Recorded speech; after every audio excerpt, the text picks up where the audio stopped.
एक छोटे से गांव में शेरू नाम का एक कुत्ता रहता था। शेरू बहुत चतुर और बहादुर था, लेकिन गांव के लोग उसे बहुत साधारण समझते थे। वह हर दिन गांव की गलियों में घूमता, बच्चों के साथ खेलता और रात को गांव की पहरेदारी करता। उसकी वफादारी और मेहनत की वजह से उसे गांव के लोग पसंद तो करते थे, पर उसे कोई खास महत्व नहीं देते थे। एक दिन गांव के पास के जंगल में एक शेर आ गया।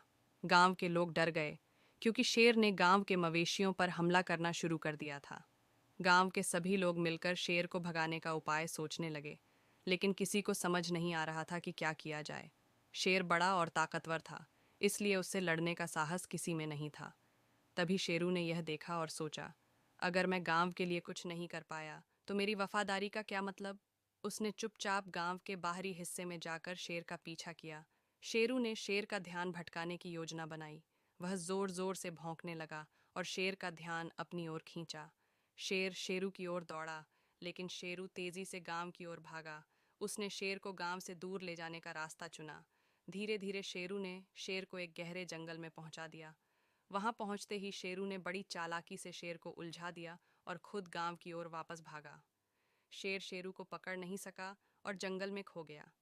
जब शेरू वापस गांव आया तो सभी गांव वाले उसकी बहादुरी देखकर हैरान रह गए। उन्होंने शेरू की बहादुरी की सराहना की और उसे सम्मानित किया। शेरू अब गांव का हीरो बन गया था। इस घटना के बाद गांव के लोग शेरू को न सिर्फ प्यार करने लगे, बल्कि उसकी बहादुरी और वफादारी का सम्मान भी किया।